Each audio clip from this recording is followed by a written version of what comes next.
ഉണ്ണിബാലകൃഷ്ണൻ, എവിടെയൊക്കെ നമ്മൾ നികുതി പ്രതീക്ഷിക്കണം? പ്രത്യേകിച്ച് വിദ്യാഭ്യാസം, ആരോഗ്യം തുടങ്ങിയ മേഖലകളിൽ പോലും അടിസ്ഥാന സേവനങ്ങൾക്ക് നികുതി കൂട്ടണം എന്നുള്ളതാണ് പല സാമ്പത്തിക നിരീക്ഷകരും പറയുന്നത്. ഇവിടെ ഇപ്പോൾ നേരത്തെ ശ്രീ അജിത് കുമാർ പറഞ്ഞൊരു വളരെ പ്രധാനപ്പെട്ട കാര്യമാണ്. കാരണം വെച്ചാൽ നമ്മുടെ ഒരു ഫിസിക്കൽ ഹെൽത്ത് എന്ന് പറയുന്നത് എത്രമാത്രം ശക്തമാണ് എന്നുള്ളതാണ്. ഇപ്പോൾ ഉദാഹരണത്തിന് നമ്മൾ ഏതാണ്ട് 52,000 കോടി രൂപയോളമാണ് ഈ പറയുന്ന ശമ്പളം പെൻഷൻ കാര്യത്തിനകത്ത് മാത്രം കഴിഞ്ഞ എക്സ്പെൻഡിച്ചർ എന്ന് പറയുന്നത് നമ്മുടേത്. നമ്മൾ അതിനകത്ത് വികസന പദ്ധതികൾക്ക് ആകപ്പാടെ ചെലവിട്ടിരിക്കുന്നത് 10,114 കോടി രൂപ മാത്രമാണ്. അപ്പോൾ ഇതാണ് നമ്മളുടെ ഒരു സ്പെൻഡിങ് എന്ന് പറയുന്നത്. ഈ ശമ്പളം പെൻഷൻ, അതുപോലെ തന്നെ ക്ഷേമ പെൻഷൻ എന്നൊക്കെ പറയുന്നിട്ടുള്ള വെൽഫെയർ സ്കീംസിന് നമ്മൾ ധാരാളമായി ഇൻവെസ്റ്റ് ചെയ്തുകൊണ്ടിരിക്കുമ്പോൾ തന്നെ നമ്മുടെ റിട്ടേൺസ് വരണമെന്ന് നമ്മൾ പ്രതീക്ഷിക്കുന്ന വികസന പദ്ധതികൾക്കായിട്ടുള്ളത് തുലവും തുച്ഛമായ തുകയാണ് എന്നുള്ളതാണ്. ഈ കൂട്ടത്തിൽ നമ്മുടെ ഈ കേന്ദ്ര വിഹിതത്തിൽ വരുന്ന കുറവ്, GSTയിൽ വരുന്ന കുറവ്, ഇതെല്ലാം തന്നെ നമ്മളെ ബാധിക്കുന്നു എന്നുള്ളതാണ്. അപ്പോൾ പോലും നമുക്ക് ഒരുപാട് കാര്യങ്ങൾ പ്രഖ്യാപിക്കേണ്ടതായിട്ട് വരും. ഇപ്പം ഞാൻ നേരത്തെ പറഞ്ഞ കണക്ക് റബ്ബറിൻ്റെ വില 220 നിന്ന് 250 രൂപയാക്കി വർദ്ധിപ്പിക്കണമെന്നാണ് ആവശ്യം. അത് ചെയ്യാതിരുന്നാൽ ഈ തെരഞ്ഞെടുപ്പ് കാലത്ത് എങ്ങനെയാണ് സർക്കാർ തെരഞ്ഞെടുപ്പിൻ്റെ ഒരു അന്തരീക്ഷത്തിൽ മുന്നോട്ട് പോകാൻ കഴിയാവുന്നൊരു പ്രശ്നം വരുന്നുണ്ട്. അതേപോലെ തന്നെ നെല്ല് സംഭരണത്തിൻ്റെ തുക വർദ്ധിപ്പിക്കണമെന്നുള്ള ആവശ്യം വരുന്നുണ്ട്. 1,500 കോടിയുടെ പാക്കേജ് പ്രഖ്യാപിക്കണമെന്നാണ് ആ മേഖലയിൽ നിന്നുള്ള ആവശ്യം വന്നിരിക്കുന്നത്. അപ്പോൾ ഈ രീതിയിൽ ഒരുപാട് വെൽഫെയർ സ്കീംസിലേക്ക് നമ്മൾ പോകുമ്പോൾ നമുക്ക് പല രീതിയിൽ വരുമാനം കണ്ടെത്തേണ്ടതായിട്ട് വരും. അതിനകത്ത് ഏറ്റവും പ്രധാനമായിട്ട് വരുന്നത് ഏതൊക്കെ കാര്യങ്ങളകത്ത് സെസ് പ്രഖ്യാപിക്കും എന്നുള്ളത് അടക്കമുള്ള കാര്യങ്ങളുണ്ട്. അതുപോലെ തന്നെ ഇപ്പോൾ നേരത്തെ ആരും പറഞ്ഞ പോലെ പിഴത്തുക വർദ്ധിപ്പിക്കുക, അതുപോലെ ഭൂനികുതിയിൽ വർധനവ് കൊണ്ടുവരിക, ഈ രീതിയിലൊക്കെ വരുമാനം കണ്ടെത്താൻ ബാധ്യസ്ഥമായിരിക്കും. അപ്പോഴും ഈ പറയുന്ന ഫിസിക്കൽ ഹെൽത്ത് എന്ന് പറയുന്ന ഒരു വലിയ കൺസേൺ ആണ്. ആ കൺസേണിനകത്ത് നമ്മുടെ സ്പെൻഡിങ് എന്ന് പറയുന്നത് പലപ്പോഴും വെൽഫെയർ സ്കീമിലേക്ക് ആയിരിക്കുന്നു. റിട്ടേൺസ് വരേണ്ട സ്ഥലത്തൊന്നും തന്നെ നമ്മൾ സ്പെൻഡ് ചെയ്യാതിരിക്കുന്നു എന്നൊരു പ്രശ്നമുണ്ട്. റെമിറ്റൻസിൻ്റെ ഇഷ്യൂസും ഉണ്ട്, അല്ലേ? എക്സാക്ട്ലി. ഞാൻ അജിത് സാറിലേക്ക് കൊണ്ടുവരാം. ഡോക്ടർ അജിത്, ഇതിൽ ഒരു പ്രധാനപ്പെട്ട കാര്യം നോക്കൂ, നമ്മുടെ സർക്കാരിന് ഇനി പോളിസി ഒരു വലിയ ഒബ്സ്റ്റക്കിൾ ആവില്ല, അഥവാ നയം സർക്കാരിന് മുന്നിൽ തടസ്സമല്ല എന്നുള്ളത് കഴിഞ്ഞ ബജറ്റിൽ തന്നെ പ്രഖ്യാപിച്ചു.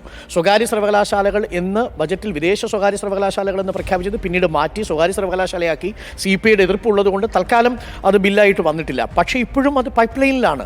എന്ന് വെച്ചാൽ ബ്രൂവറി അനുവദിക്കാൻ വേണ്ടിയിട്ട് സർക്കാർ തീരുമാനിക്കുന്നു, മദ്യനയത്തിലുള്ള മാറ്റം ഉണ്ടാവുന്നു. അപ്പോൾ സർക്കാരിൻ്റെ നയം വികസനത്തിന് എതിരല്ല എന്നൊരു പ്രതീതി ഓൾറെഡി ജനിച്ചിട്ടുണ്ട്.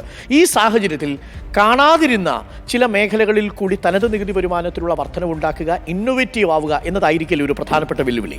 തീർച്ചയായിട്ടും. ഇപ്പം നികുതി വർദ്ധിപ്പിച്ചില്ലെങ്കിൽ വരുമാനം കൂടാൻ പോകുന്നില്ല. ഇപ്പം താങ്കൾ പറഞ്ഞ പോലെ നല്ല റോബസ്റ്റാണ്. അത് മാത്രമല്ല, ഒരു ചെറിയൊരു പോയിന്റ്, ഇപ്പോൾ ഞാൻ ഫിനാൻഷ്യൽ ഹെൽത്ത് ഇൻഡെക്സിനെ പറ്റി വീണ്ടും മിസ്റ്റർ ഉണ്ണിബാലകൃഷ്ണൻ പറഞ്ഞതുകൊണ്ട് ഞാൻ പറയാണ്, അവിടെ ഒരു പ്രധാനപ്പെട്ട പ്ലസ് പോയിന്റ് ഇന്ത്യക്ക് കേരളത്തിൽ ഒരെണ്ണം മാത്രമേ ഉള്ളൂ, റിസോഴ്സ് മൊബിലൈസേഷൻ. പക്ഷേ ബാക്കി 4 ഇൻഡസ്ട്രീസിൽ നമ്മൾ വളരെ പിന്നിലാണ്. ഇപ്പോൾ ഈ നമ്മളിപ്പോൾ 15.25.4 എന്ന സ്കോർ എത്താനുള്ള പ്രധാനപ്പെട്ട കാരണം റിസോഴ്സ് മൊബിലൈസേഷൻ നമ്മൾ മുന്നിലാണെങ്കിലും മറ്റ് 4 ഇൻഡെക്സ്, ശരിക്കും ഓരോ ഇൻഡെക്സ് നമ്മൾ എടുത്ത് നമുക്ക് വിഷമം തോന്നും. ഒരു പ്രധാനപ്പെട്ട പ്രശ്നം ശരിക്കും പറഞ്ഞാൽ നമ്മുടെ capital expenditure is only 8.8% of our total expenditure. അത് വളരെ ഡിസാസ്ട്രസ് ആണ്. ഇപ്പം എനിക്ക് തോന്നുന്ന ഒരു പോയിന്റ്, കാരണം ഡോക്ടർ അരുൺ ഒരു നല്ലൊരു പോയിന്റ് പറഞ്ഞു, നമ്മൾ we are able to bring down our physical deficit. നമ്മളിപ്പോൾ ഫിസിക്കൽ ഡെഫിസിറ്റ് കുറയ്ക്കുന്നത് എക്സ്പെൻഡിച്ചർ കുറച്ചിട്ടാണ്. അതാണ് അതിനകത്തൊരു പ്രശ്നം. അവിടെയാണ് നമ്മുടെ ഇക്കോണമിയുടെ ഒരു പ്രശ്നം വരുന്നത്. ചെറുപ്പക്കാരുടെ പ്രതികരണമാണ്. Hi ma'am, welcome. എന്താണ് പ്രതീക്ഷ ബജറ്റിനെ കുറിച്ച്? കൂടുതൽ സ്വകാര്യ സർവകലാശാല വരുന്നതിനെ കുറിച്ച് എന്താ അഭിപ്രായം? നല്ല അഭിപ്രായമാണ്. നിങ്ങൾ നേരത്തെ ചോദിച്ച ചോദ്യമാണ്. ചെറുപ്പക്കാരധികം കേരളത്തിൽ തങ്ങുന്നില്ല, ഇന്ത്യയിൽ തങ്ങുന്നില്ല, നിങ്ങൾ കാനഡയിലേക്കും യൂറോപ്പിലേക്കും പോകുന്നു. എന്ത് കിട്ടിയാൽ കേരളത്തിൽ നിൽക്കും? ഈ ബജറ്റിൽ നിന്ന് നിങ്ങൾ എന്താണ് പ്രതീക്ഷിക്കുന്നത്? കൂടുതൽ ടെക്നോളജി, ഇന്നോവേഷനും കാര്യങ്ങളൊക്കെ വേണം. ടേബിളിൽ മൈക്ക് ഉണ്ട് കേട്ടോ. ആണല്ലേ, പറഞ്ഞോളൂ. എന്താണ് ഈ ബജറ്റിലുള്ള നിങ്ങളുടെ പ്രതീക്ഷ? നേരത്തെ ഇവിടെ സൂചിപ്പിച്ചു, ക്ഷേമ പെൻഷനൊക്കെ വർദ്ധിപ്പിക്കാൻ നിങ്ങളുടെ കാര്യത്തിൽ ബാധകമല്ല. നിങ്ങൾക്ക് വേണ്ടത് എന്താണ് ബജറ്റിൽ? അൺഎംപ്ലോയ്മെന്റ് മെയിൻ ആയിട്ടുള്ളൊരു ഫാക്ടറാണ്. പിന്നെ ഉൽപാദന മേഖലയിലുള്ളൊരു ശക്തിപ്പെടുത്തൽ, അത് എന്തായാലും വേണ്ടതാണ്. കാരണം പുതിയ കമ്പനികൾ ഇവിടെ വന്ന് ഇൻവെസ്റ്റ് ചെയ്താൽ മാത്രമേ. ഈ ബ്രൂവറി വരുന്നതിനെ കുറിച്ച് താങ്കളുടെ അഭിപ്രായം എന്താ? ഇവിടെ ഒയാസിസ് പോലെ ബ്രൂവറിയൊക്കെ പാലക്കാട് വരുന്നു, മദ്യനിർമ്മാണശാലകൾ വരണം, സ്വകാര്യ സർവകലാശാലകൾ വരണം, ഇതിനെക്കുറിച്ചുള്ള അഭിപ്രായം എന്താ? സ്വകാര്യ സർവകലാശാലകൾ നല്ലതാണ്, പക്ഷേ ബ്രൂവറി വേണോ വേണ്ടോ എന്നുള്ള കാര്യം ആലോചിക്കണം എന്ന് പറയുന്നു, അല്ലേ? പക്ഷേ എവിടെ നിന്ന് വരുമാനം ഉണ്ടാക്കുന്നൊരു ചോദ്യമുണ്ട്. വരുമാനം ഉണ്ടാക്കണ്ടേ? തീർച്ചയായും വരുമാനം ഉണ്ടാക്കണം. എന്താ വഴി? അതിനുവേണ്ടിയുള്ള ഏക വഴി എന്ന് പറയുന്നത് അനാവശ്യമായുള്ള ചെലവുകൾ സർക്കാർ കുറയ്ക്കുക. അതാണ് ഏറ്റവും പ്രധാനപ്പെട്ട കാര്യം. ചെറുപ്പക്കാരും അത് തന്നെയാണ് പറയുന്നത്. മാം, നമുക്ക് സാധ്യതയും കാണും. തെരഞ്ഞെടുപ്പ് കാലമാണ്. ഒരു പോപ്പുലിസ്റ്റ് ബഡ്ജറ്റ് ആയിരിക്കാനുള്ള സാധ്യതയുണ്ടോ ma'am? Use the mic. Populist ആവാൻ സ്കോപ്പ് ഉണ്ട്. എന്താ വെച്ചാൽ ഇലക്ഷൻ നേരിടേണ്ട ഒരു വർഷമാണ്. പക്ഷേ പ്രായോഗികമായി നമുക്കുള്ള വരുമാനത്തിൻ്റെ ഒരു പരിധി നമുക്കുണ്ട്.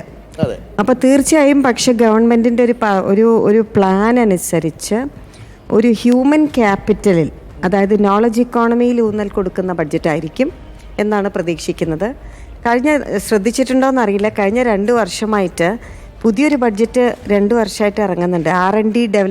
R&D ബഡ്ജറ്റ് എന്ന് പറഞ്ഞിട്ട്, റിസർച്ച് ആൻഡ് ഡെവലപ്മെൻറ്റ്. അപ്പോൾ എന്തായാലും റിസർച്ചും ഡെവലപ്മെൻറ്റും വന്നാലേ നമുക്ക് വളർച്ചയുള്ളൂ എന്നുള്ളൊരു ധാരണ മനസ്സിലായിട്ടുണ്ട്. അപ്പോൾ അതനുസരിച്ച് ഹ്യൂമൻ ക്യാപിറ്റൽ വളരുന്ന ഒരു റിസർച്ച് ആൻഡ് ഡെവലപ്മെൻറ്റിൽ ഊന്നലുള്ള പരിസ്ഥിതി ബഡ്ജറ്റ് കഴിഞ്ഞ വർഷം ആദ്യമായി വന്നിട്ടുണ്ട്. അങ്ങനെ ഒരു ബഡ്ജറ്റിൽ തന്നെ ഒരു വലിയ മാറ്റങ്ങൾ നമ്മൾ കാണുന്നുണ്ട്.